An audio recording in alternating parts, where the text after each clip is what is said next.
زبان اللہ کی قدرت کا بہت بڑا کرشمہ بھی ہے، اور زبان اللہ تعالیٰ کی بہت بڑی نعمت بھی ہے۔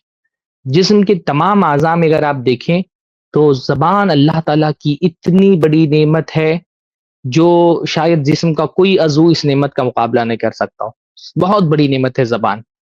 یہ بہت بڑی اللہ تعالیٰ کا احسان ہے کہ اللہ تعالیٰ نے ہم کو بولنا سکھایا ہے۔ اس لیے قرآن مجید میں انسان کی تخلیق کے بعد سب سے پہلے اللہ تعالیٰ نے اس نعمت کا ذکر کیا ہے، وہ بولنے کی نعمت ہے، گفتگو کی نعمت ہے نا۔ اللہ تعالیٰ نے قرآن مجید میں فرمایا الرحمن، رحمان ہے۔ اچھا، رحمان کون ہے؟ یہ قرآن مجید میں اللہ تعالیٰ کے صفاتی ناموں میں سے سب سے عظیم ترین نام ہے الرحمن۔ فرمایا رحمان ہے کون؟ علم القرآن، جس نے قرآن کا علم دیا۔ یعنی نعمتوں میں ویسے تو اللہ تعالیٰ کی سب سے بڑی نعمت یہی کہ اللہ تعالیٰ نے قرآن کا علم دیا۔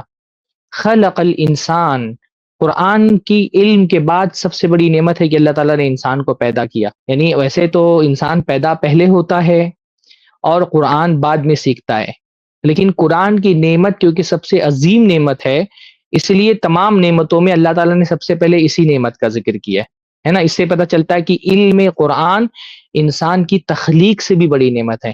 انسان کا پیدا ہونا اتنی بڑی نعمت نہیں ہے جتنی بڑی نعمت انسان کا قرآن سیکھنا ہے۔ خلق الانسان، اللہ تعالیٰ نے انسان کو پیدا کیا، اور پیدا کرنے کے بعد بہت ساری سورہ رحمان اللہ تعالیٰ کی رحمتوں اور اللہ تعالیٰ کی نعمتوں کا بیان ہی ہے۔ ساری نعمتوں میں، ساری رحمتوں میں اللہ تعالیٰ نے سب سے پہلے کس نعمت کا ذکر کیا؟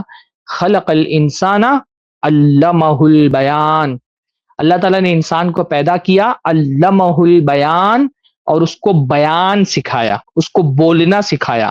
اللہ نے تخلیق کے بعد سب سے پہلے بیان کی نعمت کا ذکر کیا، علمہ البیان، اس کو بات کرنا سکھایا اللہ نے۔ یہ بیان ہی تو انسان کو جانوروں سے ممتاز کرتا ہے۔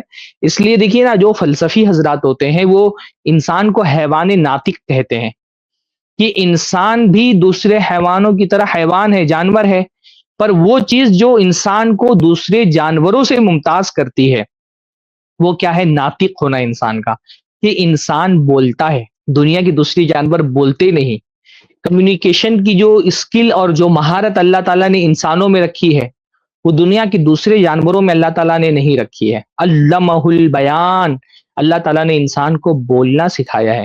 انسان بات کر لیتا ہے، اپنے مسائل، اپنا دکھ درد، اپنی تکلیف، اپنی خوشی، اپنے غم کا، اپنے جذبات کا اظہار کرنے کا سلیقہ جو اللہ تعالیٰ نے انسانوں کے اندر رکھا ہے وہ دنیا میں کسی کو اور نہیں دیا۔ یہ اللہ تعالیٰ کی بہت بڑی نعمت ہے۔ بات کر لینا یہ انسان کے لیے اللہ کی بہت بڑی نعمت ہے۔ کبھی اگر آپ کو اس نعمت کا مقام اور اس نعمت کی اہمیت سمجھ میں نہ آئے تو آپ ان لوگوں کو دیکھیں جن کو اللہ تعالیٰ نے اس نعمت سے محروم رکھا ہے۔ کبھی ان لوگوں کی زندگی پہ غور کریں جو گونگے ہیں، جن کو بولنا نہیں آتا۔ آپ ان کی زندگی میں دیکھیں کتنی لاچارگی ہے، کتنی بے بسی ہے ان کی زندگی کے اندر۔ کیسے لاچار ہیں وہ لوگ ہوتے ہیں جو بولنا نہیں جانتے، وہ سوسائٹی کا حصہ نہیں بن پاتے۔ یعنی انسان جب کسی سوسائٹی کا حصہ بنتا ہے نا تو اس وجہ سے بنتا ہے کیونکہ وہ اپنے جذبات کا، اپنے خیالات کا اظہار کر لے جاتا ہے۔ گونگے جو ہوتے ہیں کیونکہ وہ اپنے جذبات اور خیالات کا اظہار نہیں کر پاتے، کہ عام طور پہ دیکھیے کہ معاشرے سے کٹ جاتے ہیں وہ لوگ۔ اور بھی لوگ معذور ہوتے ہیں، کوئی لنگڑا ہوتا ہے، کوئی لولا ہوتا ہے، کوئی اندھا ہوتا ہے، لیکن ایسے لوگوں کو آپ دیکھیں گے کہ وہ کسی نہ کسی طرح ایک مجلس کا، کسی سوسائٹی کا حصہ ہوتے ہیں۔ پر گونگے لوگ آپ دیکھیں گے جو بولنا نہیں جانتے وہ سوسائٹی سے بالکل کٹ کر رہ جاتے ہیں، کیونکہ انسان کی گفتگو اس کو سماج کا ایک حصہ بناتی ہے۔ جو بات کرنا نہیں جانتا وہ سماج کا حصہ نہیں بن پاتا ہے۔ زبان کتنی اہم ترین چیز ہے بھائی، زبان تو زبان آج کے دور میں ہم دیکھیں زبان تو بہت بڑی چیز ہے۔ اگر ہمارے پاس موبائل نہ ہو تو ہم سماج کا حصہ نہیں بن پاتے، کمیونیکیشن ہمارا لوگوں سے کٹ جاتا ہے۔ انٹرنیٹ بند ہو جائے تو لوگ اتنا پریشان ہو جاتے ہیں، 2-4 گھنٹے کے لیے اگر ہمارا موبائل سوئچ آف ہو جائے یا ہمارا انٹرنیٹ بند ہو جائے تو ہم بہت پریشان ہو جاتے ہیں۔ آپ سوچیں کہ کسی انسان کو بولنا ہی نہ آتا ہو، بات ہی نہ کرنا آتا ہو، تو سماج میں اس کا کیا مقام، کیا مرتبہ اور کیا حیثیت رہ جاتی ہے۔